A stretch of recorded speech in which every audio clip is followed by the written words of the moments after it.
అవును, మీ బిడ్డల కోసం తల్లులుగా ప్రార్థన చేయాలి, రక్షణ కొరకు ప్రార్థన చేయాలి. లోక సంబంధంగా మంచి చదువు చదవాలి, మంచి ర్యాంకులు కొట్టాలి, మంచి ఉద్యోగాలు పొందాలి, మంచిగా ఉన్నతమైన స్థితిలో ఉండాలని ప్రతి తల్లికి ఉంటుంది. ఉండాలి, ఉండకూడదని కాదు, ఖచ్చితంగా ఉండాలి. తన బిడ్డల క్షేమం చూడాల్సిందే తల్లి.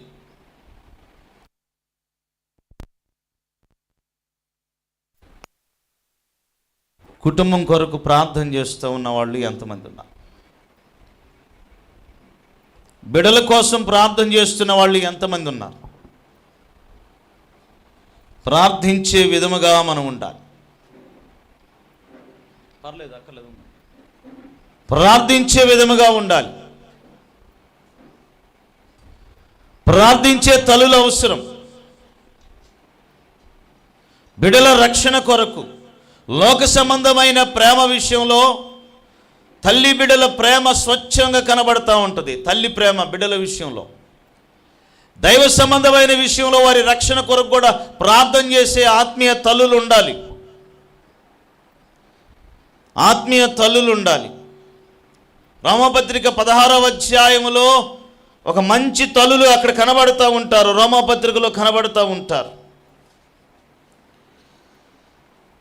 మీరేం చదవక్కర్లేదు, అది ఇంటికి వెళ్ళి చదువుకుంటే సరిపోతుంది. ప్రార్థన చేసే తల్లులు, కుటుంబంలో ప్రార్థించే తల్లులు, ఆధ్యాత్మికమైన తల్లులు ఉన్నారు, కుటుంబాన్ని ప్రేమించే తల్లులు ఉన్నారు. సంఘములో దేవుని బిడ్డలు, ఆత్మీయులైన బిడ్డలు బలహీనులుగా ఉన్నా, పడిపోతూ ఉన్నా, నష్టపోతూ ఉన్నా వారి క్షేమం కొరకు ప్రార్థించేది దైవ సేవకురాలు మాత్రమే. ఎందుకంటే ఆ బాధ్యత, ఆ ప్రేమ ప్రభువు పెట్టిన విధానం అది.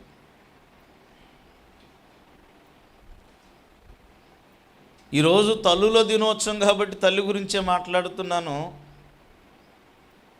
తండ్రి దినోత్సవం వచ్చినప్పుడు, తండ్రి దినం వచ్చినప్పుడు మాట్లాడతాను. దినం అంటే మనం అనుకునే దినం కాదు. అమ్మ దినం, తండ్రి దినం, బిడ్డల దినాలు ఇవన్నీ ఉన్నాయి. ప్రేమికుల దినం కూడా ఉంది. అది మాత్రం అందరికి గుర్తుంటుంది, డేటుతో సహా గుర్తుంటుంది. కానీ తల్లి దినోత్సవం ఎవరికి గుర్తుండదు, తండ్రి దినోత్సవం గుర్తుండదు, ఇంకో దినోత్సవం ఏం గుర్తుండదు. దాంతోపాటు ఏదో రోగాల దినోత్సవం కూడా అంటే ఈరోజు ఏదో రోగం ఏదో ఉందంట. మనకు ఆ రోగాలు భోగాలు మనకేం వద్దులే, కానీ ఒక అద్భుతమైన తల్లి ప్రేమ అయితే బైబిల్లో ఒకటి ఉంది. వీటన్నిటికీ మించిన ప్రేమ యెషయా గ్రంథం 49:15 వ్రాయబడింది.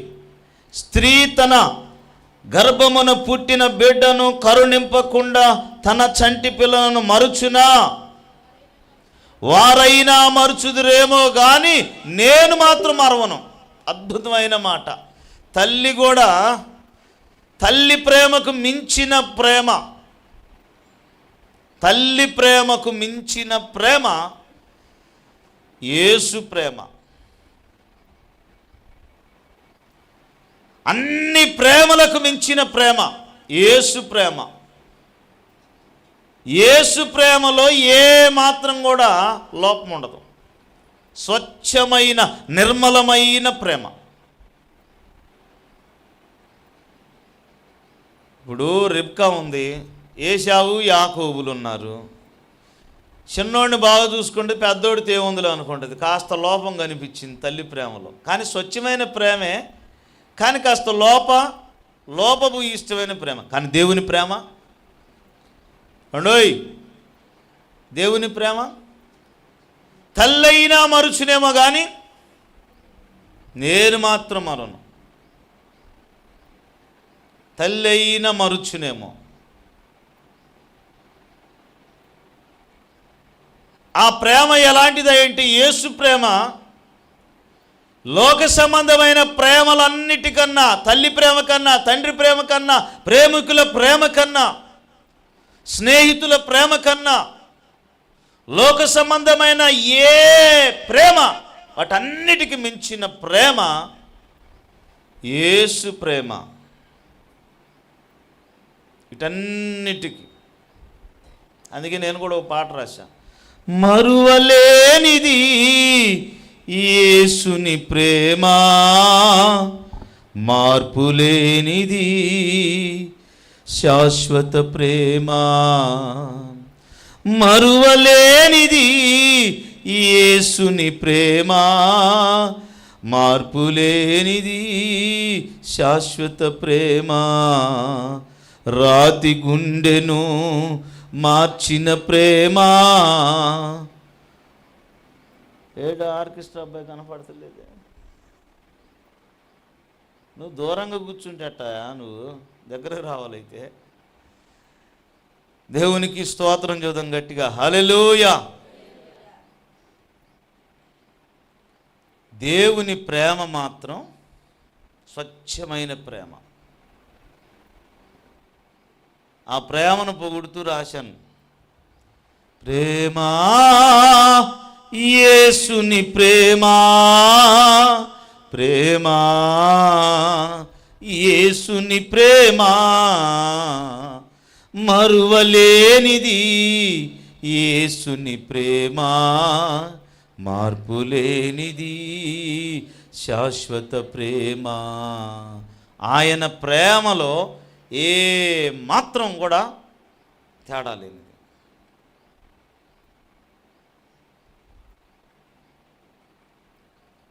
ఈ ప్రేమల దగ్గరకు వచ్చేసరికి ఏదన్నా కొంచెం గొడవ, కొంచెం ఇగో హర్ట్ అయిందనుకోండి, దెబ్బతిందనుకోండి, డోంట్ కేర్ అని చెప్తాం. ఎన్నిసార్లు దేవునికి వ్యతిరేకంగా ఉన్నా కానీ నేను నిన్ను ప్రేమిస్తున్నాను అంటున్నాడు ప్రభు. ఎన్నిసార్లు దేవునికి దూరమైనా కానీ, ఎన్నిసార్లు నువ్వు తప్పిపోయినా కానీ నేను నిన్ను ప్రేమిస్తున్నాను, శాశ్వతమైన ప్రేమతో నిన్ను ప్రేమిస్తున్నాను. అది కాబట్టి ఈ సందర్భంలో మరి సంఘంలో ఉన్న తల్లులందరికీ మాతృదినోత్సవ శుభాకాంక్షలు తెలియజేస్తూ దేవుని వాక్యపు వెలుగులోకి వెళ్దాం. ఒకసారి దేవునికి స్తోత్రం చూద్దామా? చెప్పండి గట్టిగా. ఒక చిన్న పాటను పాడుకొని వెళ్దాం. చిన్న పాట పాడుకొని దేవుని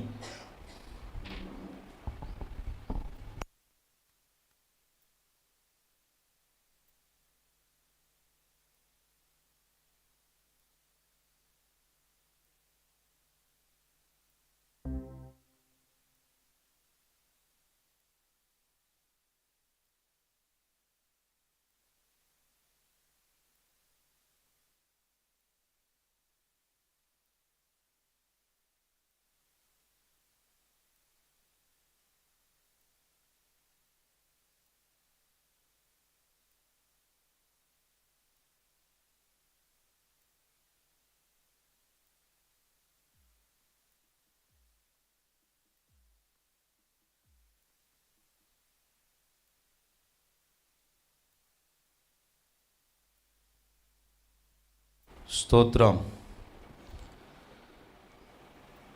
మరువలేనిది యేసుని ప్రేమ, మార్పులేనిది శాశ్వత ప్రేమ.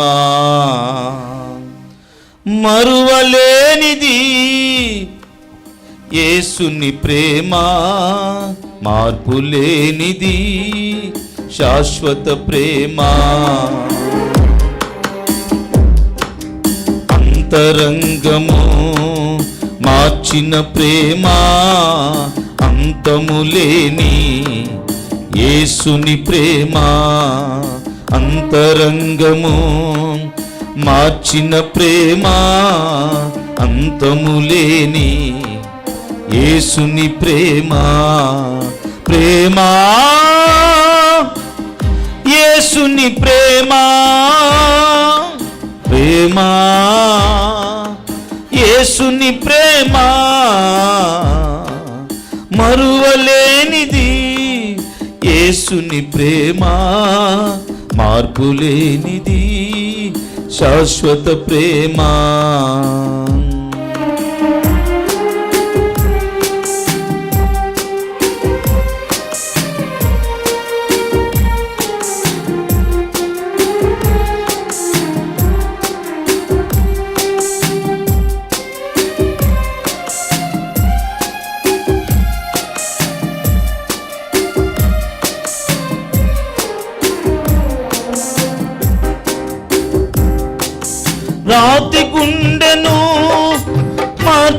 ప్రేమ, నీతి మార్గములో నడిపిన ప్రేమ,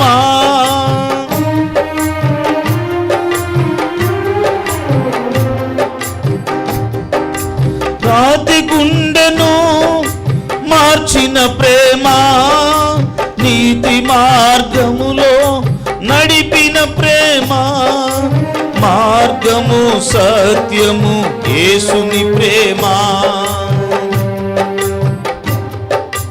మార్గము సత్యము యేసుని ప్రేమ, జీవములో నన్ను ఉంచిన ప్రేమ, జీవములో నన్ను ఉంచిన ప్రేమ, ప్రేమ యేసుని ప్రేమ, ప్రేమ యేసుని ప్రేమ,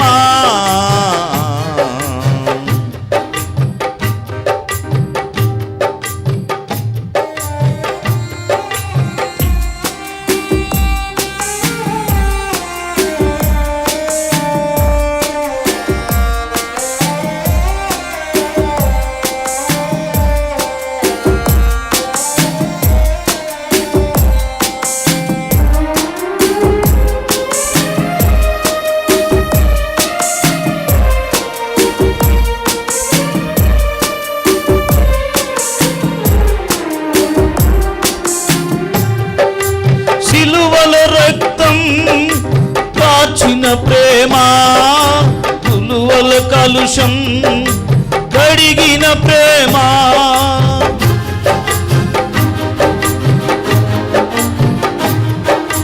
సిలువల రక్తం కాచిన ప్రేమ, పులువల కలుషం కడిగిన ప్రేమ, మరణపు ముల్లు విరచిన ప్రేమ,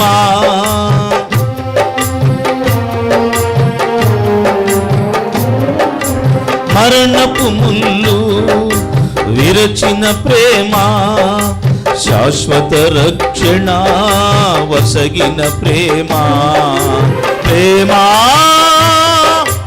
యేసుని ప్రేమ,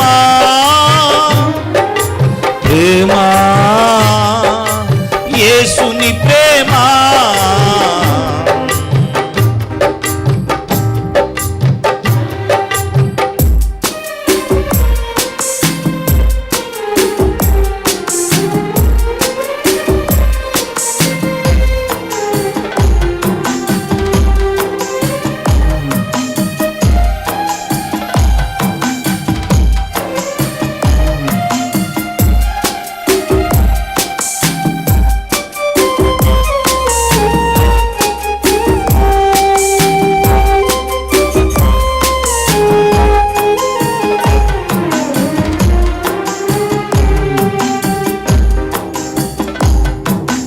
చీకటి బ్రతుకులో వెలుగైన ప్రేమ, చింతలు తీసే చల్లని ప్రేమ,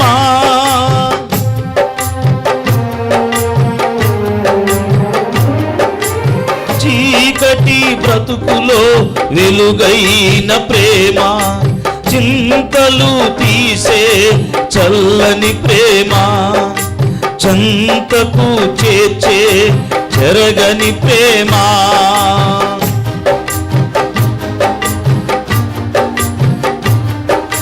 చంతకు చేర్చే చెరగని ప్రేమ, శ్రమల నుండి కాపాడు ప్రేమ,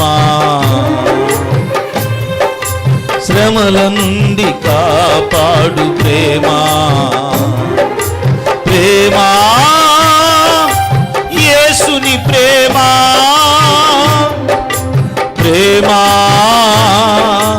యేసుని ప్రేమ, మరువలేనిది యేసుని ప్రేమ, మార్పులేనిది శాశ్వత ప్రేమ, అంతరంగము మార్చిన ప్రేమ, అంతములేని యేసుని ప్రేమ, అంతరంగము మార్చిన ప్రేమ, అంతములేని లేని యేసుని ప్రేమ, ప్రేమ యేసుని ప్రేమ, ప్రేమ యేసుని ప్రేమ. దేవునికి స్తోత్రం చూద్దామా. హల్లెలూయా, హల్లెలూయా. ప్రభునందు ప్రియులరా, ఈ ప్రత్యేకమైన దినం దేవుని వాక్యపు వెలుగులోనికి మనం కాస్త ముందుకొద్దాం.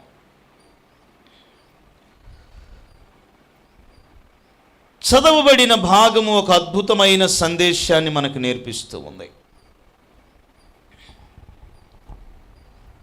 12వ కీర్తనలో ఒక అద్భుతమైన సందేశము దీనిలో మనం చూస్తాం.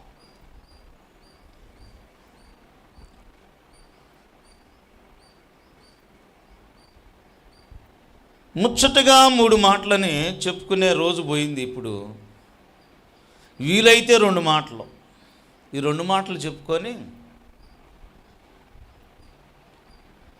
దేవుని వాక్యపు వెలుగులో కాస్త ముందుకెడతాం. మొదటి 2 వచనాలు అలాగే 4వ వచనాన్ని కాస్త వాక్యపు వెలుగులోనికి వెళదాం.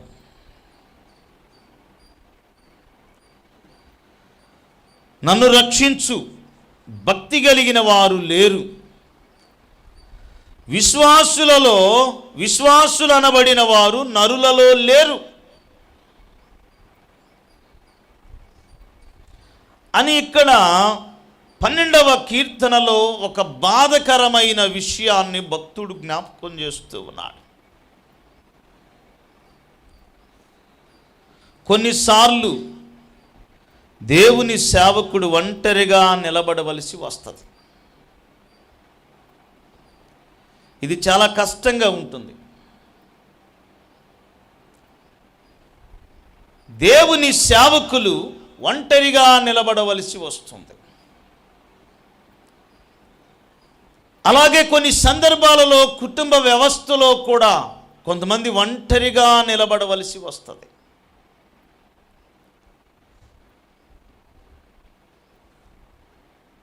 భక్తి కలిగిన వారు లేరు, విశ్వాసులు అనబడిన వారు నరులలో లేరు, గతించిపోయారు.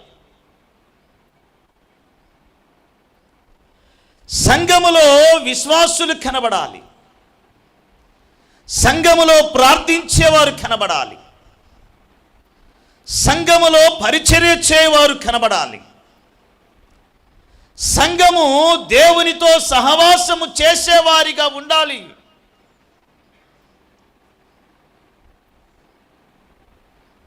అక్కడున్న ప్రజలు ఆ పరిస్థితులు అన్నిటిని చూసి భక్తి కలిగిన వారు లేరు, విశ్వాసులు అనబడిన వారు నరులలో లేరు.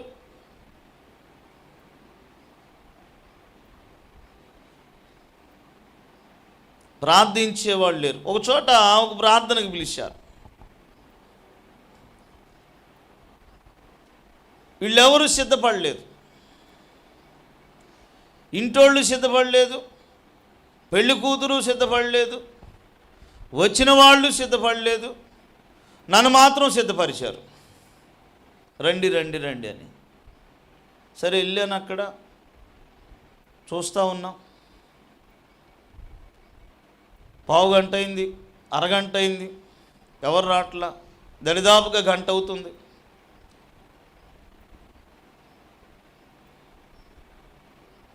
అయ్యా టైం అవుతుంది, ప్రారంభించాలి. ఒక ఆయన చెప్తా ఉన్నాడు, ఇంకా పెళ్లి కూతురు సిద్ధం కాలేదండి అన్నారు. ఎప్పుడో సిద్ధమైంది, రమ్మని చెప్పారు కదా అంటే, సరే పెళ్లి సంబరం కదా, కొంచెం అటు ఇటుగా ఉంటుందిలే అనుకో. అంత బాగానే ఉంది. ఈలోపు ఒక ఆయన వచ్చాడు.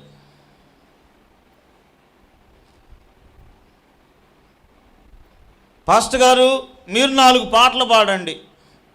ఏంటంట? పాస్టర్ గారు మీరు 4 పాటలు పాడండి, ఇప్పుడు వచ్చేస్తారులే అన్న. నేనన్నాను సాఫ్ట్గా పిలిచి, బ్రదర్ మంచి మాట చెప్పారు, చేద్దాం, మీరు చర్చికి వెళ్తారా అన్న. వెళ్తామండి మేము కూడా, మేము వైఫ్ అండ్ హస్బెండ్ వెళ్తాం, మీరు వచ్చి ముందు 2 పాటలు పాడండి అన్న. మాకు పాటలు రావండి, చర్చికి అయితే వెళ్తాం కానీ పాటలు రావు. ఇది విశ్వాస. చాలామంది చర్చికి వస్తారు కానీ ప్రార్థన చేయటం కూడా రాదు, చర్చికి వస్తారు కానీ పాడటం కూడా రాదు, చర్చికి వస్తాం కానీ వీళ్ళని ఏమంటారు? విశ్వాసులు నరులలో లేకుండా గతించిపోయారు. అదేమనంటే ఏమంటారు తెలుసా? నాకు చదువు లేదు కదా, నాకు ప్రార్థన నడవదులే. చదువు ఉంటే నడిచిద్దా? ఎందుకు ఆ మాట? ఏమండి, చదువు ఉంటే నడిచిద్దా? చదువు లేకపోతే నడవదా? విశ్వాసులు ఏ విధంగా ఉన్నారు? ఇలాంటి సందర్భాలలో కొన్నిసార్లు దేవుని సేవకుడు ఒంటరిగా నిలబడాలి. కొన్ని సందర్భాలు నా సేవా పరిచర్యలో ప్రార్థన మొదలు పెడతాను, సమయం అయిపోయింది, అప్పటికి ఒక 10 నిమిషాలు లేటుగా మొదలు పెడదాం. పాటలు పాడుతాను, ఒక పాట పాడితే ఒకళ్ళన్నా వస్తారేమోనని. 2 అయింది, 3 పాటలు, 4 పాటలు, 5 పాటలు, 6 పాటలు, 7 పాటలు, 8 పాటలు.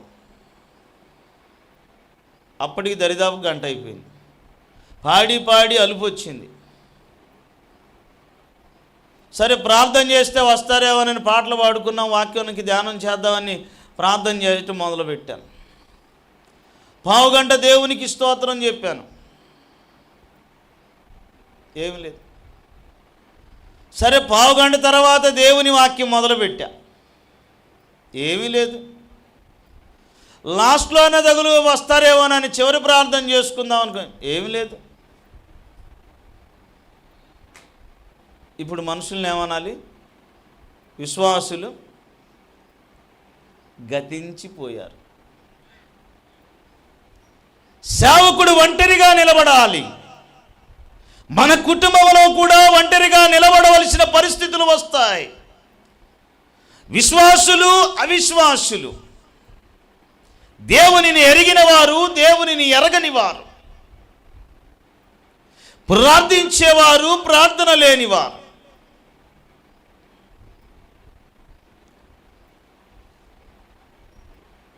కొన్నిసార్లు ఆ కుటుంబాల్లో ఎవరైతే దేవుని ఎరిగిన వాళ్ళు ఒంటరిగా కనపడతారు.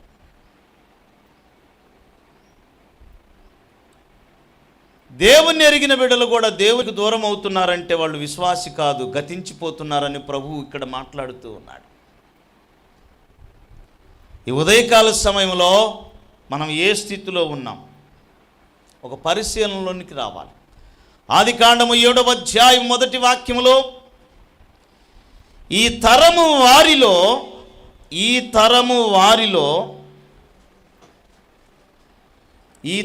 వారిలో నోవాహు దేవుని ఎదుట ఒక్కడే నీతిమంతుడిగా కనబడుతున్నాడు. చదవండి. ఈ తరము వారిలో నీవే నా ఎదుట నీతిమంతుడై ఉండుట చూచితిని. తరము మొత్తము మీద ఒక్కడే నీతిమంతుడిగా ఉన్నాడంట. ఏంటండి? తరం మొత్తం మీద, ఆ తరములో ఒక్కడే. దేవుడు చెప్పాడు 6వ అధ్యాయము 9వ వాక్యములో, నోవాహు నీతిపరుడు, తన తరములో నిందారహితుడునై ఉండెను. నోవాహు దేవునితో కూడా నడిచినవాడు. ఎవరితో నడిచాడంట? దేవునితో నడిచాడంట. నోవాహుకు దేవుడు చెప్పాడు, నోవాహు ఓడ ఏర్పాటు చేయి, ఓడలోకి తీసుకొని రా, మిగతా వారిని అందరిని, దుష్టులను దుర్మార్గులను నేను సంహరిస్తాను అన్న కోణంలో ఒకటి. నా మాట విని ఓడలోనికి వచ్చిన వాడు రక్షించబడతాడు. సమస్త శరీరులు వీళ్ళ మూలంగా భూమి బలాత్కారంతో నింపబడి ఉంది కాబట్టి నా సన్నిధి నుండి వారికి అంతం వచ్చింది. వాళ్ళ ఆలోచనలో ఉండిపోయారు. అయితే ఒకటి నువ్వు చేయవలసింది ఉంది, ఓడకట్టు, ఓడను ఏర్పాటు చేయి, వాళ్ళందరికీ తెలియజేయి అన్నాడు. అలా ఓడగడత 120 సంవత్సరాలు బోధించాడట. ఎన్ని సంవత్సరాలు? 120 సంవత్సరాలు నీతిని ప్రకటించాడు. దేవుడు చెప్పిన దగ్గర నుండి జలప్రళయం వచ్చేంతవరకు దాకా 120 సంవత్సరాలు. వింటున్నారా దేవుని వాక్యం? 120 సంవత్సరాలు. ఎన్ని సంవత్సరాలు? 120 సంవత్సరాలు. 120 సంవత్సరాలు అంటే ఈ సమయం అయితే మనకి ముసలితనం వచ్చేది, పళ్ళు, చర్మం, దేహం అంతా ఇది ఎముకల మీద చర్మం ఏట కప్పి ఉంటుంది, అన్నీ తగ్గిపోయి ఉంటాయి, ఇంకేమి ఉండదు. 120 సంవత్సరాలు బోధ చేస్తే ఎవరు వినలా.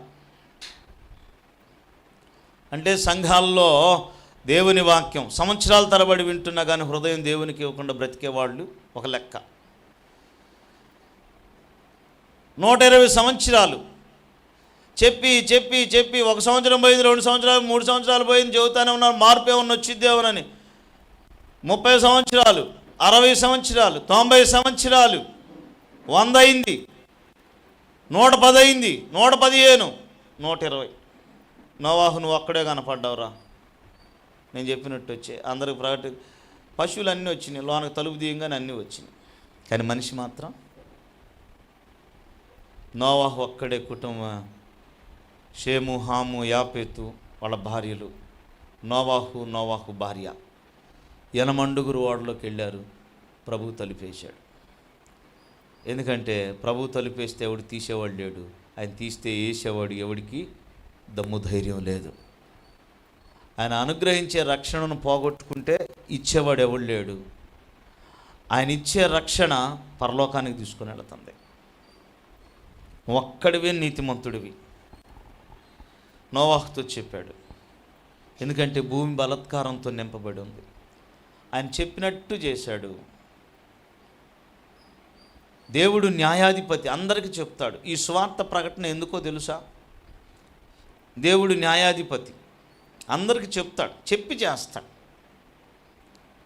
ఇప్పుడు ఈ అమ్మాయికి జ్యోతికి చెప్పలేదు అనుకోండి, తెలియదు అనుకోండి, అయ్యా నాకు ఎవరు చెప్పలేదయ్యా, నీ గురించి తెలియదయ్యా, ఏ పాస్టర్ గారు చెప్పలేదయ్యా, ఏ వ్యక్తి చెప్పలేదయ్యా, నాకు చెబితే నేను మార్పు నొందేవాడినేనయ్యా అని చెప్పేసి దేవుని దగ్గర అడగటానికి అవకాశం ఉంది. ఆ న్యాయాధిపతి కదా ఆయన, జ్యోతికి ఇంతవరకు ఎవరు చెప్పలేదు కాబట్టి జ్యోతికి ఉంది అని చెప్తాడు. కానీ జ్యోతికి స్వార్థ ప్రకటించాడు. జ్యోతి వినలేదు అనుకుందాం, అమ్మాయి రక్షించబడిన అమ్మాయి, అది వేరే విషయం, వినలేదు అనుకుందాం. అప్పుడు దేవుడు ఏం చేస్తాడు? ఓడ అవతల ఉంచుతాడు, రక్షణ వెలుపల. సేఫ్ జోన్ కాదు, డేంజర్ జోన్లోకి వెళ్ళిపోతావు. పరలోకం కాదు, నిత్య నరకంలోకి వెళతావు. దేవుడు న్యాయాధిపతి. సంవత్సరాలు తరబడి తరబడి తరబడి వయసు పెరుగుతూ ఉంటాయి, మన ఆస్తులు పెరుగుతాయి, మన ఉద్యోగాలు పెరుగుతాయి, మన కుటుంబం పెరుగుతుంది, అన్నీ పెరుగుతాయి. కానీ దేవునికి మాత్రం చాలామంది ఏమంటారు, నేను మనసులో ఉంచుకున్నానులే దేవుణ్ణి అనుకుంటారు. మనసులో ఉంచుకోవటం కాదు, నా మనసులో ఉన్నాను, నేను అనుకునే వచ్చానని అంట. హృదయంలో ఆయనకి చోటు ఇవ్వాలి. ఎవరికి ఇవ్వాలి?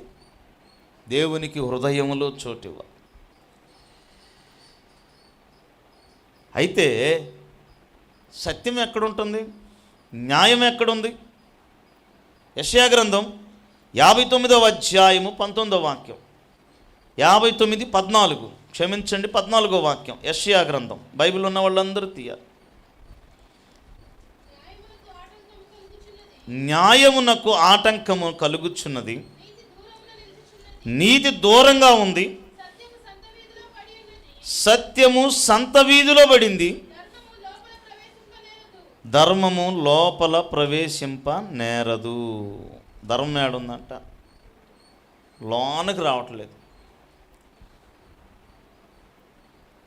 న్యాయమేమో న్యాయమునకు ఆటంకం. న్యాయముగా దేవుని స్వార్థ ప్రకటించబడతా ఉంటే కర్రలతో తరుగుతూ ఉన్నారు, పేడ నీళ్లు తలుగుతూ ఉన్నారు. దేవుని సన్నిధికి రానియకుండా, దేవుని వాక్యం ప్రకటన చేయకుండా గొడవలు అవుతూ ఉన్నాయి. అది కాదు, ఏదో జిల్లా ఊర్లో సువార్త ప్రకటన చేసుకుంటూ వెళ్తే అసలు నిన్నెవడు ప్రకటించమన్నాడు అని చెప్పేసి గొడవ చేశారు. గొడవ చేసి రావటానికి వీల్లేదని వాళ్ళు నెట్టారు. నువ్వెవర్రా మమ్మల్ని ఆపమంటానికి అని చెప్పేసి వీళ్ళు ఇద్దరు వ్యక్తుల్ని బాధి పెట్టారు. వాళ్ళు ఊర్లోకి వెళ్ళి పరిగెత్తించి బాధి పెట్టారు. న్యాయమునకు ఆటంకం కలుగుతాం. న్యాయమునకు, సత్యమునకు. సత్యం ఎలా ఉంది? సంత వీధిలో ఉంది. సంత వీధి అంటే చెప్పండి. సంత వీధి అంటే ఎట్ట ఉంది? ఇప్పుడు ఎన్నో పరిస్థితి అన్నా పాస్టర్ గారికి 10,000 ఇస్తేనే వస్తాడు కూటానికి. పాస్టర్ గారికి 50,000 ఇస్తేనే వస్తాడు. ఓ పాస్టర్ గారికి 1,00,000 రూపాయలు ఇస్తేనే వస్తాడు. వాళ్ళు మంచి శ్రేష్టమైన అందరికి అది అన్నమాట. ఓ పాస్టర్ గారికి గొడుగు వేసుకొని వస్తూ ఉన్నారు, వెనక 10 మంది. సో దేవాదేవుడికే ఏమి లేవు, యేసుప్రభు వారికి. ఆయన దీనుడై వాళ్ళు పాదాలు గడిగి ఇలా ఉండండిరా, దేవుని రాజ్యం ఇలానే ఉంటుందని చెప్పాడు. కానీ గొడుగులు పెట్టేవాళ్ళు ఒకళ్ళు రకరకాలుగా. ఇది సత్యం ఏడుంది? సంత వీధుల్లో ఉంది. ఒక ఆయన చనిపోయిన ఆయన దగ్గరికి ఆయా పెద్ద ఆయన రామన్ అయ్యా వచ్చి ప్రార్థన చేశాను అంటే, అరే వాళ్ళు ఒక 5,000 ఇవ్వమనరా. 5,000 చచ్చిపోయి ఏడుస్తూ ఉంటే పెద్ద ఆయన వస్తానన్నాడు అంటే 5,000 ఇస్తానయ్యా రామని చెప్పు. ఈయన చక్కగా అంగీ వేసుకొని సిలువ వేసుకొని ఎంతో దీనంగా బైబిల్ పట్టుకొని, అమ్మా ఎలా జరిగింది? మంచిగానే ఉన్నాడుగా, ఏమైంది అని మాట్లాడి ప్రార్థన చేసి, పక్కన అసిస్టెంట్ ఉంటాడు కదా, అసిస్టెంట్ చేతికి అందించారు. ఆయన ప్రార్థన చేసి గాల్లో సిలువ గుర్తేసి, ప్రభువా ఇతన్ని పరలోకమునకు చేర్చుకోనమని ఒక సర్టిఫికెట్ ఒకటి ఇచ్చి రికమెండేషను ప్రభువుకు చెప్పి పంపించాడు. ఈ చచ్చిపోయినాడు ఎవడు? తాగుపోతాడు. వచ్చినోడు ఎవరు? పాస్టర్ గారు. ఈయన రికమెండేషన్ చేశాడు కదా. ఏమంటే ఎక్కడన్నా తెలిసిన వాళ్ళు ఉంటే రికమెండేషన్ చేస్తే వెంటనే అయిపోయింది కదా, వర్క్ అయిపోయింది. మనకు తెలిసిన వాళ్ళని, ఇక్కడ ఎదురుగా ఉన్న వాళ్ళని ఒక డాక్టర్ గారి దగ్గరికి పంపించాం. పాస్టర్ గారు పంపించారంటే, ఏ పాస్టర్ గారు? నా ఫోటో చూపించండి అని చెప్పాను వాళ్ళకి. ఆ డాక్టర్ గారికి నా ఫోటో చూపించండి, ఆయన పంపించాడంటే, నేను పంపించాను అనగా నా ఫోటో ఈ పాస్టర్ గారు అని చెప్పేసి ఏ స్కానింగ్ రాయలేదు, ఏది రాయలేదు. ఒక మెడిసిన్ ఒకటి రాసి ఇది వాడుకో నీకేం కాదని, ఆ వేసుకున్న దగ్గర నుంచి బ్రహ్మాండంగా బాగుందంట. రికమెండేషన్, ఒక చిన్న రికమెండేషన్ అంతే, ఏమి లేదు. అంటే పాస్టర్ గారు రికమెండేషన్ ప్రభువుకు చెబితే ప్రభువు గబగబా వీళ్ళు పరలోక ద్వారాలు తెలిసి, రారా బాబు నీ కోసం ఉంచారు, అసలే మా ఊడి కింద గోల చేస్తున్నాడు, చెప్పకపోతే రెండో గైదానికి అని చెప్పేసి చేసేది ఏమి ఉండదు. రికమెండేషన్లు ఏం పనికిరావు. సత్యం ఏడుందంట? సంత వీధిలో ఉందంట. ధర్మమేమో, దేవుని వాక్యమేమో లోపల లేదు. విశ్వాస జీవితంలో గడపవలసిన విశ్వాసులు అనబడిన వారు దేవునికి దూరంగా ఉంటూ ఉన్నారు. ఈ ఉదయకాల సమయంలో మనం పరిశీలన చేసుకోవాలి, వాక్యపు వెలుగులోనికి రావాలి అంతే. భక్తుడు దేశంలో లేడంట. మీకా గ్రంథం 7వ అధ్యాయంలో చూస్తాం, 2వ వాక్యం. మీకా గ్రంథం 7వ అధ్యాయం 767 పేజీ నెంబరు, 7వ అధ్యాయం 2వ వాక్యం. అబ్బా, భక్తుడు దేశంలో లేకపోయేను, జనులలో యథార్థపరుడు ఒకడునూ లేడు. దేవునికి కావలసిందేమో యథార్థవంతులు. రాత్రి మేము రెడ్డిపాలెం చర్చిలో చెప్పుకున్నాం, దేవుని కనుదృష్టి అంట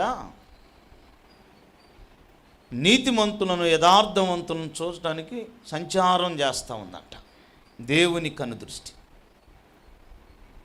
దేవుడు మనల్ని అందరినీ చూస్తాడు. ఆయన భక్తులు ఎవరైనా ఉన్నారా అని చూస్తాడు. అయితే నోవహు కాలములో నోవహును ఒక్కటినే చూశాడు దేవుడు. ఈ తరములో ఎంతమంది దేవుని భక్తులుగా ఉన్నారో నాకైతే తెలియదు, కానీ ఆయన చూచినప్పుడు ఆయన కనుదృష్టిలో నువ్వు పడే విధముగా నీ ఆధ్యాత్మిక జీవితం ఉండాలి. స్తోత్రం చూద్దాం గట్టిగా, హల్లెలూయా. ఇవి అంత్య దినములు. తిమోతికు రాసిన 2వ పత్రిక 3వ అధ్యాయం 1వ వాక్యంలో, తిమోతికి రాసిన 2వ పత్రిక 3వ అధ్యాయం 1వ వాక్యంలో, అంత్య దినములలో అపాయకరమైన కాలములు వచ్చినని తెలుసుకొనుము.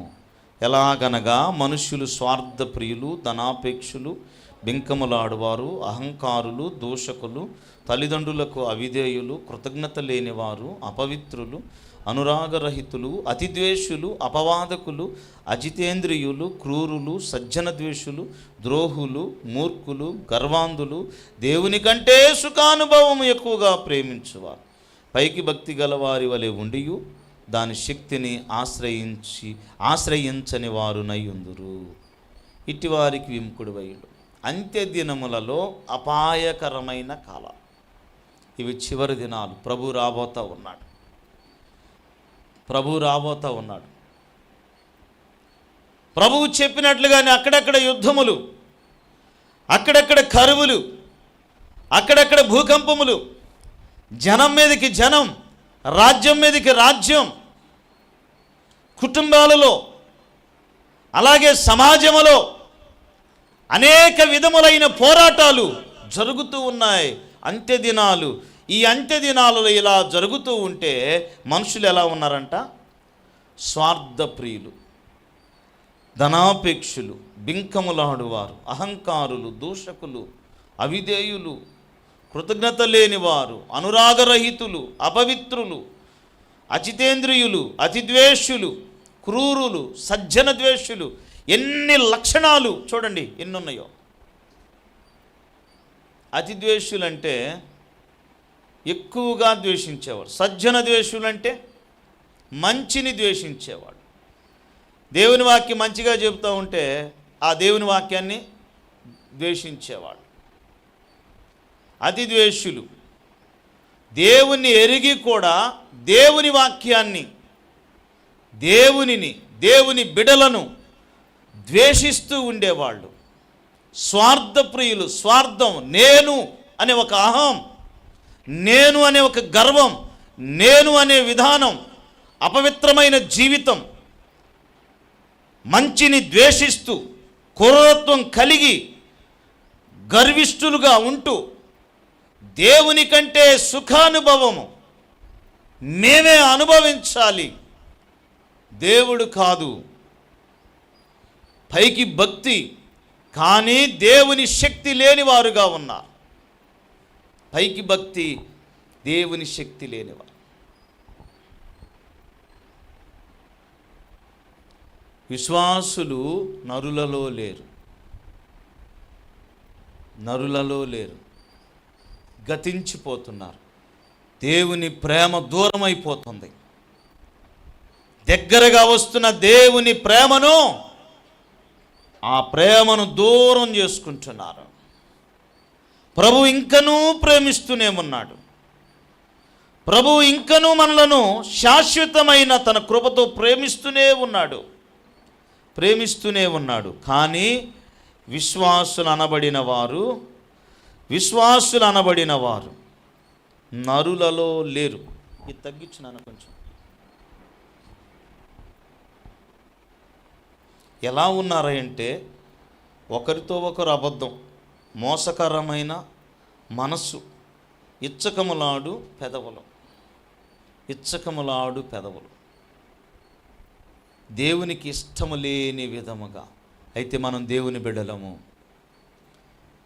మన జీవితాల్లో కొంత ఇవి కనపడుతున్నట్టు. మౌ వింటున్నావా, నిద్రపోతున్నావా? దేవునికి స్తోత్రం చూద్దాం గట్టిగా, హల్లెలూయా. మన జీవితాల్లో కొంత ఇవి కనబడుతూ ఉంటే దేవుని వాక్యము ద్వారా వీటన్నిటిని దూరం చేసుకోవాలి. గతించిపోయే వారం కాదు, దేవునిలో నిలిచే వారంగా. గతించిపోయే వారంగా కాదు, దేవునిలో స్థిరపరచబడిన వారముగా. మరి ఈ విధంగా ప్రభువు బాధపడుతూ ఉన్నాడు, నన్ను రక్షించు, భక్తి గలవారు లేరు, నేను ఒక్కడనే కనపడుతున్నాను, నరులలో ఒక్కడు లేడు విశ్వాసి. ఏలియా కూడా ఆ తరములో, ఏలియా తరములో దరిదాపుగా 450 మంది వేరుగా కనబడితే ఒక్కడే దేవుని కొరకు నిలబడ్డాడు ఇశ్రాయేలు పక్షంగా. నీ కుటుంబ రక్షణ కొరకు నువ్వు ఒక్కడేగా నిలబడుతున్నావేమో. కుటుంబం అంతా ఒక విధంగా ఉంటే నువ్వు ఒక్కడివే పరిశుద్ధత కలిగి ఉంటున్నావేమో. కుటుంబాల్లో కనబడతాయి, సంఘంలో కనపడుతుంది, సమాజంలో కనబడుతూ ఉంటాయి. ఇలాంటి సమయంలో మనం పడిపోకుండా ప్రార్థన చేయాలి. దేవుని వాక్యాన్ని మన హృదయములో దాచుకోవాలి. దేవుని వాక్యము ద్వారా ప్రభువు చూచినప్పుడు ఈ లోకంలో మనకి మన ఉద్యోగం కానీ, మన కుటుంబం కానీ, మన వ్యాపారం కానీ, మన చేతి పని కానీ ఇవే. కానీ ఆత్మీయత లేని, రక్షణ లేని అనుభవాలు మన జీవితాల్లో ఉన్నప్పుడు మనం విడవబడిన పరిస్థితులకు వస్తాం. ఈరోజు ప్రార్థన అనేది, ఈరోజు క్రైస్తవ్యం అనేది ఏ విధంగా తయారవుతూ ఉందంటే, క్రైస్తవ్యంలో ఉండకూడదు, క్రైస్తవంలోనికి వస్తూ ఉన్నాయి. ఏమిటయ్యా అంటే, క్రీస్తు లేకుండా క్రీస్తు లేని ఆశీర్వాదాలను పొందుకుంటున్నారు. లోక సంబంధమైన, భౌతిక సంబంధమైన ఆశీర్వాదాల ప్రార్థన. లోకంలో మనకు భౌతిక సంబంధంగా ఈ లోకం మనకు అవసరం, పని అవసరం, ఉద్యోగం అవసరం, ఇల్లు అవసరం. అవసరం లేదు అని నేను చెప్పను, దేవుని వాక్యం కూడా చెప్పదు, అవసరం. కానీ ఆత్మీయతను, పరిశుద్ధతను, పరలోకాన్ని దూరంగా కనుమరుగు చేసి, సత్యం అనేది సంత వీధుల్లోకి వెళ్ళిపోయి, ధర్మం అనేది వెలుపలుగా ఉండి, న్యాయానికి ఆటంకం జరుగుతూ, దేవుని వాక్యమునకు హృదయంలో చోటు లేకుండా పోతూ ఉంది. దేవుని వాక్యానికి చోటు లేకుండా పోతూ ఉంది. ఆదిమ క్రైస్తవులు ఏ విధంగా పరిశుద్ధతను సంతరించుకున్నారో, దేవుని బిడ్డలుగా పిలువబడుతూ దేవుని కొరకు ఏ విధంగా నిలబడ్డారో, వీటి మీద మన మనసు ఉంచాలి. ఏది రమ్యమైనదో, ఏది ఖ్యాతి కలిగినదో, ఏది శ్రేష్టమైనదో దాని మీద మన మనసు ఉంచాలి. కొరింథీయుల పత్రికలో వ్రాయబడి ఉంది, ఏది శ్రేష్టమైంది, ఏది రమ్యమైంది. అలా అని చెప్పేసి ఇల్లు వదిలేయమంటావా, ఉద్యోగం వదిలేయమంటావా? అన్నీ అవి వదిలే అని దేవుని వాక్యం ఏం చెప్పలేదుగా. అవసరమైతే వదిలేయాలి, దేవుని కొరకు వదిలేయాల్సి వస్తే వదిలేసుకోవటమే, తప్పదు. వదిలేసుకోవాల్సి అంటే వదిలేసుకోవటమే, తప్పదు. ఏమండి, వదిలేసుకోవాలనుకుంటే దేవుని కొరకు ఆ సమయం వచ్చిందంటే తప్పదు. ఇప్పుడు జనాభా లెక్కలని ఒక వేట మొదలైంది. జనాభా లెక్క ఎన్ని ఇళ్ళు ఉన్నాయి, ఎంతమంది ఉంటున్నారు, డాబా పైన ఏమైనా ఉందా? 2గా కనపడితే 2 వేస్తున్నారు, 3 కనపడితే 3 వేస్తున్నారు. 2 స్టేర్లు అంటే 1, 2, 3 వేస్తున్నారు. దీనిపైన ఇంకోటి అంటే 2 వేస్తున్నారు. 4 ఉన్నాయి అనుకుంటే 4 వేస్తారు. ఎన్ని కుటుంబాలు, ఎన్ని బెడ్రూములు అడుగుతున్నారు, అన్నీ అడుగుతున్నారు. నువ్వు క్రైస్తవుడివా, ఎవరివి? నన్ను అడగకుండానే రాసి పడేశారు. ముందు అడుగుతూనే ఉన్నారు, వెంటనే చూసి అయిపోయిన తర్వాత మీరు ఎవరండి? బీసీ రాసి పడేశారు, బీసీలని. నువ్వు క్రైస్తవుడు అని రాసి పడేశారు. ఎందుకంటే పేరు నాది ఒరిజినల్ పేరు కనపడుతుంది, మా పిల్లల పేరు ఒరిజినల్ కనపడుతుంది, అందరికీ ఒరిజినల్ పేర్లే కనపడుతున్నాయి. పాస్టర్ గారు అనగానే వెంటనే క్రైస్తవుడు. ఇంకో చోటకి పక్కన వాళ్ళ దగ్గరికి వెళ్ళాడు, మేము కాదు అన్నారు. ఇంకో చోటకి వెళ్ళారు, మేము కాదు అండి పలానా అన్నాం.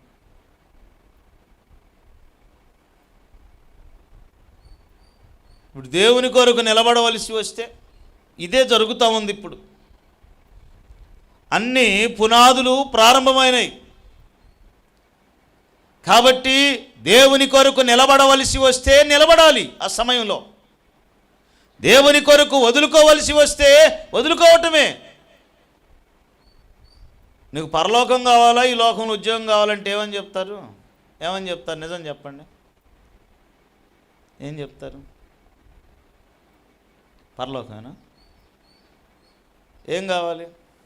అమ్మ నీకు ఇక్కడ ఫ్లాట్ కావాలా, అక్కడ ఫ్లాట్ కావాలి. ఎంత మూర్ఖులంటే చంద్రమండలం మీద కూడా ఫ్లాట్ కొనుక్కుంటున్నారు. అంత మూర్ఖులు. ఆడకు ఎవడు పోతాడు ఆడికి చంద్రమండలం మీద? ఆడకు పోయి ఉంటాడంట. ఏం వేసుకొని వెళ్తాడు? ఇటు ర్యాకెట్ వేసుకొని వెళ్తాడు. ఇది ఏమన్నా బుల్లెట్టా వెళ్ళటానికి? పోనీ మన కోసం ఏమైనా బుల్లెట్ వేసుకొని వస్తారా? ఎవడు వేసుకొని వస్తారు? ర్యాకెట్ మన ఇంటి పక్కన దిగిద్దా? ఎక్కడికొద్దా? లేకపోతే మన పైన మేడ మీద పెట్టుకున్నాడు, గబగబ వెళ్ళి స్టార్ట్ చేసి ఏదో సినిమాలో చెప్పినట్లు ఇటు బటన్ నొక్కగానే వెనక తరంలోకి వెళ్ళేటట్టు, లేకపోతే ముందు తరంలోకి వెళ్ళేటట్టు ఏమన్నా వస్తుందా? ఏమిరా, ఎక్కడికి వెళ్ళాం? ఫ్లాట్ కావాలా, పరలోకం కావాలంటే ఏం చెబుతావు రేపుకా? నువ్వు పరలోకమే కావాలా? రేపుకాకి పరలోకమే కావాలంట. దేవునికి స్తోత్రం చెబుతాం. ఫ్లాటేగా, ఫ్లాట్ వద్దంట. ఇక్కడ చూద్దాం, రేపు వస్తారులే. ఫ్లాట్ కావాలా, పరలోకం కావాలా అని అడుగుతారు. ఏం కావాలని చెబుతాం? ఏమండి చంద్ర గారు? వాళ్ళందరి పక్షం నువ్వు చెప్పినట్టున్నావు. ఇప్పుడు దేవునికి స్తోత్రం. అంతే, దేవునికి స్తోత్రం చూద్దాం. అసలే ఫ్లాట్ పోయేటట్టుంది అంటుంది ఈ మధ్యకాలంలో. ప్రియమైన దేవుని వాళ్ళరా, ఇది మనం చెప్పుకోవటానికే సరిపోతున్నట్టుంది. ఆ సమయం వస్తే వదులుకోవడానికైనా సిద్ధపడాలి. ఇది విశ్వాస జీవితం. ఇప్పుడు అంత స్థలం ఉంచుకొని, అంత ఇదే ఉంచుకొని నోవాహును వాళ్ళకి రా అంటే ఇదంతా ఇది ఆడ బాగొట్టుకోమంటాం అనలేదుగా. గబగబా అందరూ లోనకి వెళ్ళిపోయారు. లోనకి వెళ్తేనే రక్షణ వచ్చింది. లేదులే అయ్యా, ఇక్కడ ఉంటే ఉందలే కానీ ఇదంతా మా ఇల్లు కట్టుకున్నాము, కుటుంబం కట్టుకున్నాం, ఇవన్నీ ఉన్నాయి, వదిలిపెట్టరావు. నువ్వన్నా మాట్లాడితే మరి ఇక్కడ నువ్వు చెప్పావు కదా అన్నావు అనుకోండి, సరే ఇక్కడే ఉండురా అంటాడు. వాళ్ళలోకి వెళ్ళకపోతే ఏమైంది? అందరూ వాళ్ళతో పాటు నశించిపోయేవాడు. ప్రియమైన దేవుని బిడ్డలారా, ఈ మొదటి 2 వచనాలలో విశ్వాసులను గురించి మాట్లాడాడు. ఇక 4వ వచనం దగ్గరికి వద్దాం. మా నాలుకల చేత మేము సాధించదము, మా పెదవులు మావి, మాకు ప్రభువు ఎవడని వారు అనుకుందరు. మాకు ప్రభువు, మాకు యజమాని ఎవడు? ప్రభువు అంటే యజమాని అని అర్థం. ప్రభువు అంటే రాజు అని అర్థం. మాకు ప్రభు ఎవడు? మాకు అధిపతి ఎవరు? మాకు చెప్పేవాడెవడు? మాకు పెద్ద ఎవడు? మాకు మేమే పెద్దలం. ఏంటండి? మాకు మేమే పెద్దలం. మేము ఒకళ్ళు చెప్తే మేము వినం. నువ్వు చెబితే వినే స్థితిలో మేము లేము. దేవుని వాక్యం నేను చెప్తే వినే స్థితిలో ఉన్నారా? ఏది అందరూ సైలెంట్గా ఉన్నారు? మాకు ప్రభు ఎవడండి? మాకెవడు ప్రభు? మాకు యజమాని ఎవడు? ఈ విధంగా తమ మీద దేవుని ప్రభుత్వాన్ని, దేవుని పరిపాలనను తృణీకరిస్తూ ఉన్న ప్రజలు కనబడతా ఉన్నారు. దేవుని ప్రభుత్వాన్ని, దేవుని పరిపాలనను, అంటే దేవుని వాక్యం మాకు అక్కరలేదు, దేవుని వాక్యము మన మీద ఏలుబడి చేయాలి. నేను వాక్యము మాత్రమే బోధిస్తున్నాను. పరిశుద్ధ గ్రంథంలో ఉన్నదానినే మీకు బోధిస్తున్నాను. వ్యతిరేకమైనది లేకపోతే ఇంకొకటి కల్పించి చెబుతున్న మాటలు కావివి. దేవుని ప్రభుత్వాన్ని, దేవుని పరిపాలనను తృణీకరిస్తే, అలా తృణీకరించటమే వాడు చెడుతనానికి మూలం అన్నమాట. అది దేవుని పాలనకు తలవగ్గని వారు సాతాను వశములోకి వెళ్ళిపోతారు. అది అసలు విషయం. దేవుని మాటకు తలవగ్గని వారు, దేవుని పాలనకు తలవగ్గని వారు సాతాను వశములోనికి వెళ్ళిపోతారు. సాతాను వశమే, ఇక తిరుగులేదు. దేవుని మాటకు ఏశావుకి ఏమని చెప్పాడు? నీ జ్యేష్ఠత్వాన్ని కాపాడుకోమన్నాడు. ఈయనేం చేశాడు? జ్యేష్ఠత్వాన్ని ఏం చేశాడు? ఏశావు తృణీకరించాడు. నాకు అక్కర్లేవా దాన్ని విడిది అనుకున్నాడు. చిక్కుడుగాయల కూరతో భోజనం చేశాడంటమ్మా. ఆ భోజనానికి దేవుని పరిపాలన, దేవుడిచ్చిన దాన్ని కాదనుకొని బ్రతికాడు. చివరికి కన్నీళ్లు విడిచిన దేవుని ఆశీర్వాదం పొందగోరలేదు. అలాంటి భ్రష్టుడు అన్న మాటను మనం చూస్తాం. కాబట్టి మన జీవితంలో దేవుని పాలనకు, అంటే దేవుని వాక్యం ఏదైతే బోధిస్తుందో, ఈ విధంగా ఉందా, మనం అదే విధంగా నడవాలి మనం. అందుకే ప్రభువు చెప్పిన మాట మనం అప్పుడు జ్ఞాపకం చేసుకోవాలి. వాక్యం మధ్యలో ఏంటో తెలుసా? పిలువబడిన వారు అనేకులు, ఏర్పరచబడిన వారు కొందరు. పిలువబడతారు, అందరూ వస్తారు, కానీ ఏర్పరచబడిన వారు కొందరే. దేవుని రాజ్యంలో ఏర్పరచబడేది కొందరే. మరి ఏర్పరచబడిన వారి జాబితాలో నువ్వు ఉన్నావా అన్న ఒక ప్రశ్న మనం వేసుకోవాలి. సాతాను వశంలోకి, అంటే వాయుమండల అధిపతి, అంటే అవిధేయులైన వారు. ఎఫెసీ పత్రిక 2వ అధ్యాయం 2వ వాక్యంలో చూస్తాం. ఎఫెసీ పత్రిక 2వ అధ్యాయము 2వ వాక్యం చూడండి. 2వ అధ్యాయం 2వ వాక్యం. మీరు వాటిని చేయొచ్చు, వాయుమండల సంబంధమైన అధిపతిని, అనగా అవిధేయులైన వారిని ఇప్పుడు ప్రేరేపించు శక్తికి, అధిపతిని అనుసరించి ఈ ప్రపంచ ధర్మము చొప్పున ముడుపు నడుచుకొంటిరి. మునుపు ఏ విధంగా నడుచుకున్నారు? ఈ ప్రపంచ ధర్మం, ఈ లోకం పద్ధతి, ఈ లోక ఆచారం, దాని ప్రకారం నడుచుకున్నారు. కానీ ఇప్పుడు అలా వద్దు. మీరు దేవునికి వేరే బ్రతకాలి, ఈ లోకానికి వేరే బ్రతకండి. ఈ లోకమునకు దేవుని పరిపాలన కింద మీరు రండి, దేవుని రాజ్యాన్ని స్వతంత్రించుకోండి, దేవుని శ్రేష్టమైన దానిని స్వతంత్రించుకోండి. వాయుమండల అధిపతి అంటే అవిధేయులైన వారిని ప్రేరేపిస్తూ ఉంటుంది. మనం విధేయత కలిగి దేవునికి లోబడదాం. మునుపు మీరు నడుచుకున్న రీతి ఏ విధంగా ఉందో, కానీ ఇప్పుడు నడుచుకోవాల్సిన రీతి ఏ విధంగా ఉండాలో, దేవుని పరిపాలన కిందకి రావాలి అని. దేవుని పరిపాలన, చాలామందిని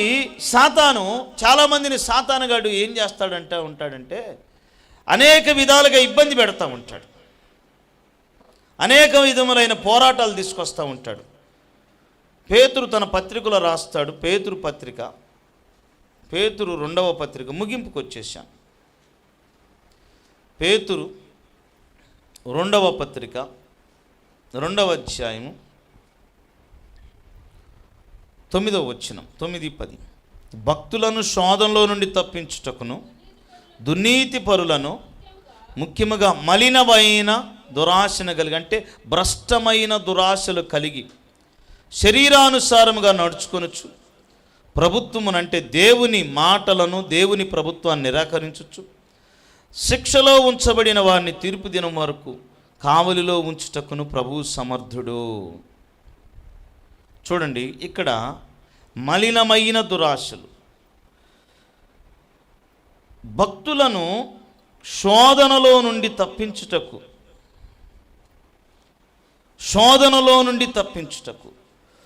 దుర్నీతి పరులను ముఖ్యముగా, ఇక్కడ శోధన అంటే విషమ పరీక్షలన్నిటిలో నుండి, ఇక్కడ శోధన అంటే విషమ పరీక్షలు, గడ్డు పరీక్షలు, కఠినమైన పరీక్షలు, వీటన్నిటిలో నుండి ప్రభువు తప్పిస్తాడు. ఆయన సమర్థుడు.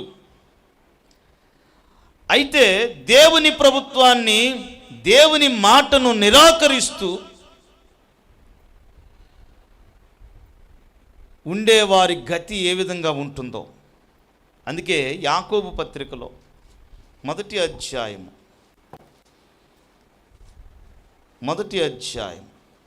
పేతురు పత్రిక వెనకే ఉంటుంది చూడండి. మొదటి అధ్యాయం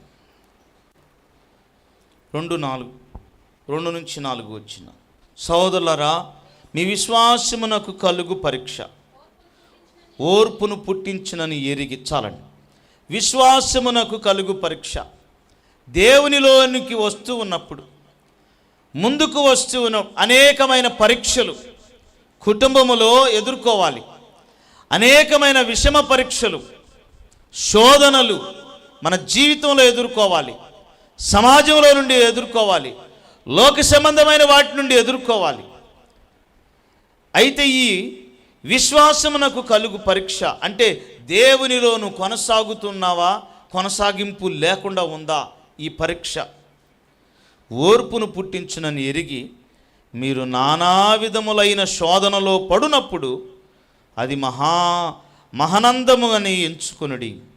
మీరు సంపూర్ణులను అనునాంగులను ఏ విషయములోనైనను కొదువలేని వారునై ఉండునట్లు ఓర్పు తన క్రియను కొనసాగింపనీయుడి. అంటే మన జీవితంలో కలుగుతూ ఉన్న ప్రతి శోధనను మీరు రిసీవ్ చేసుకోండి. ఇది మాట చెబుతుంది. దేవుడు శోధన నుంచి తప్పించడానికి సమర్థుడు అయినప్పటికీ కూడా మన విశ్వాసమునకు కలుగు పరీక్ష, మనం ముందుకు వెళుతున్నప్పుడు విశ్వాసమునకు కలుగు పరీక్ష. విశ్వాసమునకు కలుగు పరీక్ష అంటే నువ్వు దేవుని బిడ్డగా ముందుకు వెళ్తావా, లోక సంబంధంగా నిలబడతావా? దేవునిని బట్టి నువ్వు అనుభవిస్తూ ముందుకు వెళ్తావా, కాదు లోకస్తుడిగా నిలబడి నువ్వు దాని మీద పోరాడతావా? అటు ఇటు.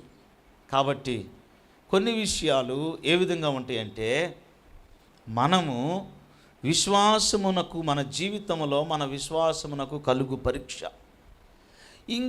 కొన్ని పరీక్షలు ఉంటాయి. వాళ్ళు ఒక మాట అన్నారు, వీళ్ళు ఒక మాట అన్నారు. అసలు ఇంత ఇవాళ ఎందుకు ప్రార్థనకు వస్తున్నా, నాకేం జరగట్లేదు, పక్కకు తొలగిపోతాం. కానీ ప్రార్థనకు వస్తూ విశ్వాసమునకు కలుగు పరీక్ష, ఇలా పరీక్ష కలుగుతూ ఉన్నప్పుడు ఆనందంతో ముందుకు వెళ్ళాలి. ఆనందంతో మనం ముందుకు వెళ్ళాలి. మీకు అర్థం కాదు ఈ విషయాలు,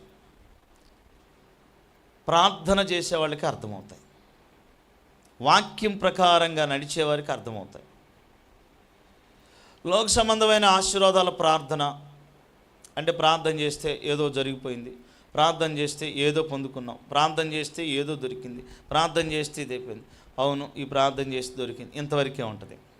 కానీ ఇవేమి లేనప్పుడు ప్రభువులో ఎంత నమ్మకంగా మనం ఉండాలి. ఆహారం లేనప్పుడు ఒంటరిగా ఉండి ఏలియా ఎక్కడ ఒక బదిరి వృక్షం దగ్గర కూర్చొని ఒంటరిగా ఉండి ప్రార్థన చేసుకుంటూ ఉన్నాడు. కొన్ని సందర్భాలు ఆ విధంగా కలుగుతాయి, పరిస్థితులు వస్తాయి. విశ్వాసమునకు కలుగు ఒక ఉదాహరణ, ఒక సిమ్టమ్ మీకు చూపిస్తాను, చెప్తాను. జరిగే ఒక సంఘటన ఆధారంగా. మొన్న ఎక్కడి దాకా, ఎందుకంటే యుద్ధం జరుగుతూ ఉంది. ఇరాన్ వాళ్ళు ఆ యొక్క జలాలను మూసివేశారు. మనకు ఆయిల్, ఆ క్రూడ్ ఆయిల్ ఏది రావడానికి ఇబ్బంది అయింది. పెట్రోల్ బంకులు ఏమైనా మన ఇండియాలో మూతేశారు. డీజిల్ అయితే దొరకను కూడా దొరకలా. కొన్ని బంకులు మూతేశారు, లేదు అని చెప్తున్నారు. పెట్రోల్ బంకు 1 లీటర్ కొట్టించి వెళ్ళిపోతున్నారు, ఎవరికైనా 1 లీటర్ అంతే. అది కూడా 1 కిలోమీటర్లు 1 కిలోమీటర్ దూరంలో ఉండి చిన్న చిన్న కదులుకుంటా. ఒక ఆయన చెప్తా ఉన్నాడు, 4 గంటలకు వచ్చాడంట మధ్యాహ్నం, రాత్రి 12 దాటిందంట, 1 లీటర్ పెట్రోల్ దొరకల. కొట్టకలాడాం. సరే మొత్తానికి అది లేదు ఇది లేదని సిద్ధం చేసుకున్నాం. డీజిలే, పెట్రోలే, ఎవరి ఛానల్ వాళ్ళు ఉపయోగించుకొని చేసుకున్నారు. అంతవరకు బాగానే ఉంది. తర్వాత పెట్రోల్ వదిలాము, పర్లేదు మనకి ఇబ్బంది లేదు అనేసరికి అమ్మయ్య అని పీల్చుకున్నారు. ఆ వారం రోజులు ఆ పెట్రోల్ గోల తగులుతూనే ఉంది. ఇప్పుడు పెట్రోల్ ఆగిపోయింది అనుకుందాం. ఇప్పుడు ఆగలేదులేండి, పెట్రోల్ అయిపోయిందను. నీ ఉద్యోగానికి ఎలా వెళ్తావు? పెట్రోల్ ఆగిపోయింది. కారులు నడవట్లేదు, బస్సులు నడవట్లేదు, ఆటోలు నడవట్లేదు. ఎలా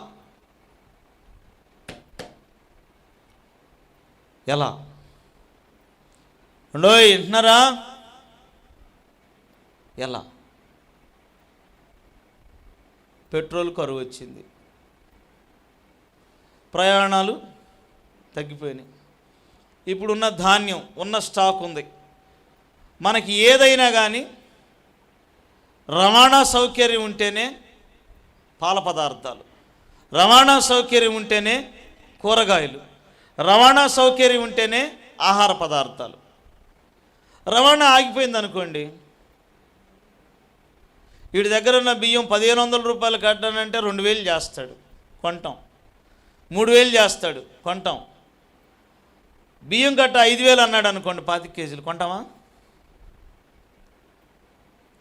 ప్రభుత్వం మీద ఏం చేస్తారు?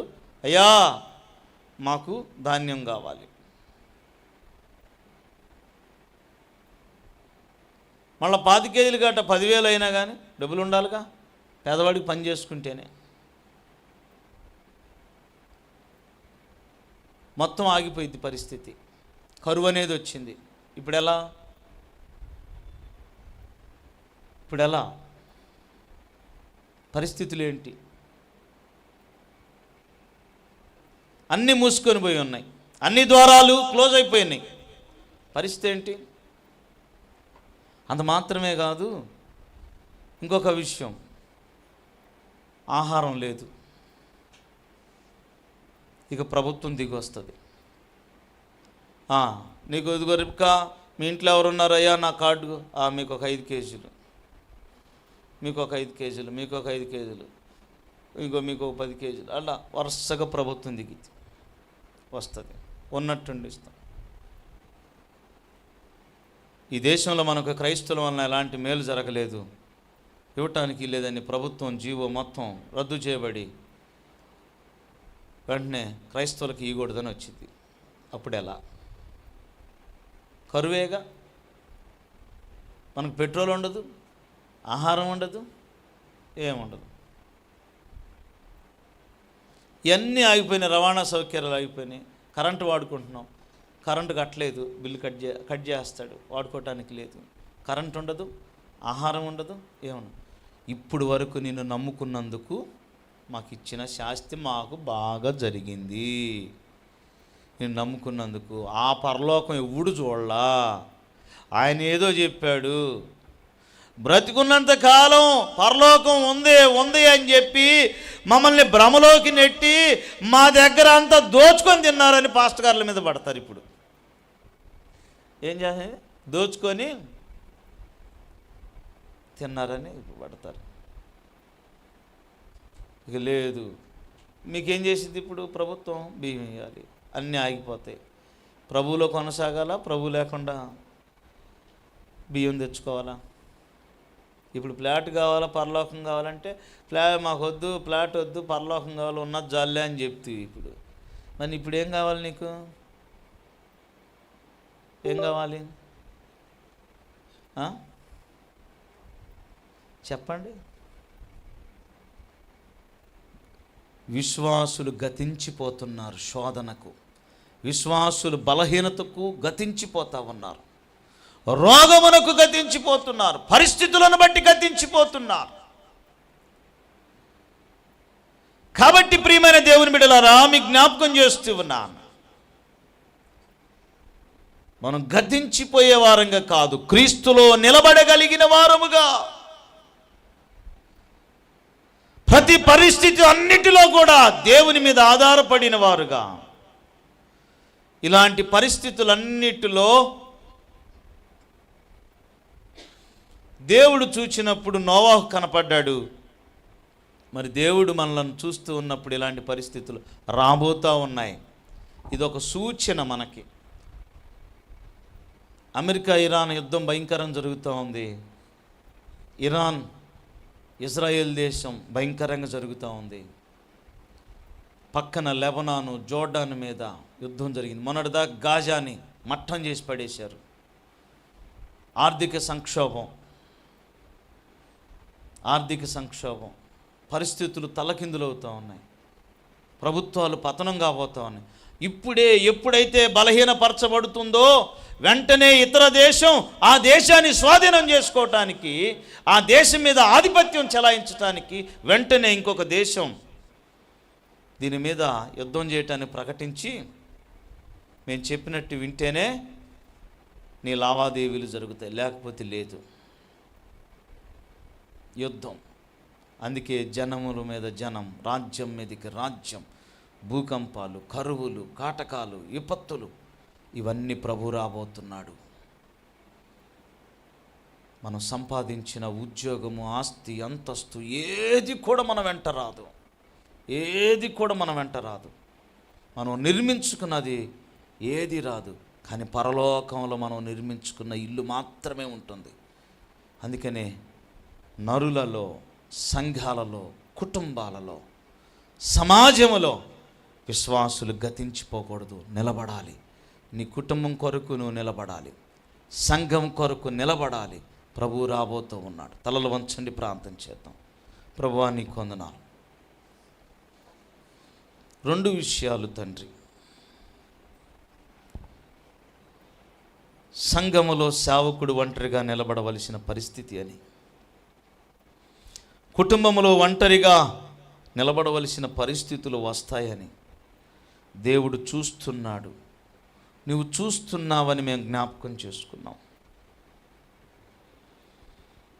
2వ భాగంగా తండ్రి, మాకు యజమాని ఎవడని నీ ప్రభుత్వాన్ని, నీ మాటల్ని తృణీకరించి సాతాను వశములోకి వెళ్ళి భయంకరమైన పరిస్థితులకు పడిపోతున్న మనుషులు ఉన్నారు. అలా ఉండకూడదు అని మీరు మాట్లాడారు. నువ్వు రాబోతూ ఉన్నావు. దేశమంతా అల్లకొల్లాలుగా ఉంది. రాజకీయ పరిస్థితులు, మతపరమైన పరిస్థితులు, ప్రపంచం యుద్ధ వాతావరణమైన పరిస్థితులు ఎన్ని కలిగి ఉన్నా, నేను రాబోతున్నాను. నీ విశ్వాస జీవితాన్ని కాపాడుకో. నీ ఆధ్యాత్మికమైన జీవితాన్ని నిలబెట్టుకొని మీరు మాట్లాడిన నీ కృపకై నీకు వందనాలు. ఈ విత్తబడిన మాటలు బిడ్డలకు ఆశీర్వాదకరంగా ఉంచండి, ధైర్యంగా ఉంచండి. విశ్వాసములో కొనసాగటానికి నీ కృపను అనుగ్రహించండి.